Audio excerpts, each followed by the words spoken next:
Oh, I'm a little bit stir-fry, a little bit stir-fry crazy. Yo, I'm a little bit stir-fry, a little bit stir-fry crazy. Oh, I'm a little bit stir-fry, a little bit stir-fry crazy. Hey, what's up, guys? Joseph here, and today I wanted to say hello. I have been on hiatus, and I have been gone for a little while. But to start off with, come check out my beautiful website. It began with potatoes at chackaning.blog. That was my slipper. I have been writing a little bit. This is my newest article as of 11 o'clock today. My pet peeve. And also, day one, who is Mr. Bacteria? And you can read about how I claim the name Mr. Bacteria online. Yeah, so anyways, today I wanted to talk briefly about practicing cars because anything, I know my worst passage is cars. So I pulled up a Princeton exam that I took today, and I just want to show you a little bit of the mindset that I have, seeing as I have 25 days, hopefully raise my score or bust. Who knows? I'm not quite sure. And the main reason I want to shoot the video was because there's not really anyone else out there that is currently studying or studying live for the MCAT. And they talk about their process during. Oh, not supposed to be awake right now, but that's okay. So, yeah, anyways, I took an exam today, and this is my car score, and as you can see, it's not great. I have no idea why. Okay, maybe I have a little bit of an idea why. But yeah, so here we go. Let's pull it up. Okay, so when I see a car's passage like this, the first thing that I like to do is read the passage. So what I don't like about Princeton Review is that they put the answers right here, and they have correct here ready, so then you don't really have time to mull it over, you know? What I really like about the AMC practice passages is that they don't have the answer for you even after you type the question. You can push there's like a little solution button. Maybe I'll take a picture and then toss it in the front of this video. So the first thing that I do after taking an exam is that I take a break, maybe an hour, maybe half an hour, just so that I can separate my mind from whatever I was doing.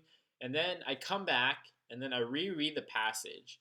So when I reread each of these passages right now, what I'm trying to do is for every paragraph, I'm trying to come up with one sentence that summarizes the paragraph. And the reason I feel like I need to do this is because it's really easy to lose track of the main idea of the passage. So I'll just give you an example. So we'll read through this real quick. Mortality defines the human condition. We all have our dead. We all have our graves. A Confederate Episcopal bishop observed in an 1862 sermon. Okay, so even after difficult sentences like that, I would just I'll keep something in the back of my head that says, okay, there's a dude, there's a bishop, he is in a sermon, and he's talking about death.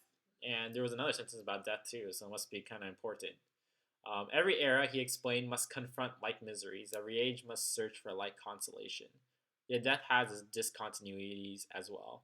So then when I see a word like yet, I'm like, holy moly, apparently the guy is changing his mind, or the author is changing his mind. So if this was a real exam, I'd highlight the yet. I know that there's a lot of different test prep companies. They would be like, oh yeah, you should highlight every something changing word or something. On other test prep companies say don't highlight at all. But I highlight some of the words I thought were important. Okay, so we continue. Men and women approach death in ways shaped by history, by culture, by conditions that vary over time and across space. Okay, so they approach death differently. Even though we all have our dead and even though we all die, we do so differently from generation and from place to place. Yeah, I mean, I guess. So the main idea of the paragraph is that death isn't the same even across time. And also, even though we do die, it's kind of different. So apparently he's using the death as probably like a premise for something. Not sure.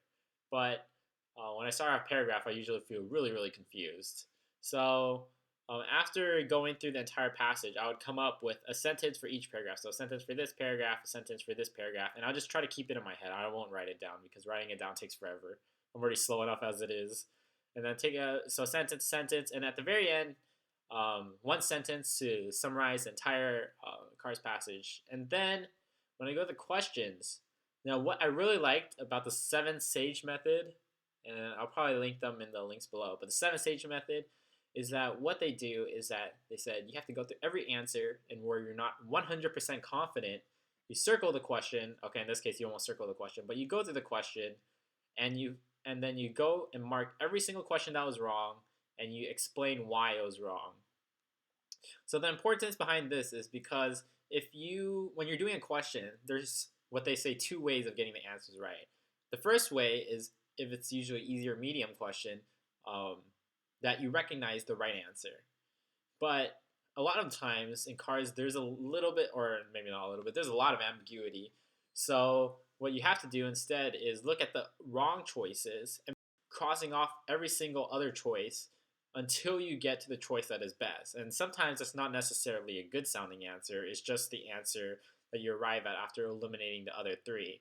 So in this case, what I like to do is if the correct answer is A, and I knew I got the question right, then I'd like to start from the easiest answer to eliminate first to the hardest question or the hardest answer that I find, and compare the hardest answer to the answer that I got correct. So usually I would, I think for Next Step does this really well. So let me pull up one of their, or actually I pulled up their exam earlier. Um, Next Step does this really well in how they have like answers for every single bullet. And essentially what you're trying to do is you're trying to predict what the test writer would write and put for each bullet, because I think that's important, just for me, because I'm starting from like average scores. I have no capability. I started at like a 124 for my cars. It's just like abysmal, but or I mean it's not abysmal, but it's just like there's obviously there's no talent here. So yeah, so I'd start with the easiest sentence or the easiest answers to cross out first. And then after crossing out this answer, after reading it, coming up with one sentence explaining why the answer is wrong, then I come up with the other answers. So in the AMC, you can actually do passages by question. And essentially that means that you can do the question timed, so then you feel the stress of having a time. And then afterwards, you look back at it under no time constraints, and then you think about it. You think about the three answer choices you didn't pick.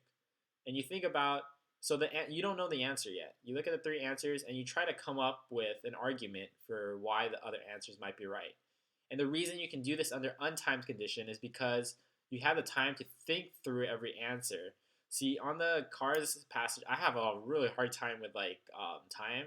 So I need the time outside of the exam to think about the answers so I can kind of build that intuition, because I won't have that time on the exam. Hopefully it'll just be like I see the exam, I see the answer, it just like feels right, it clicks, and then I click the answer.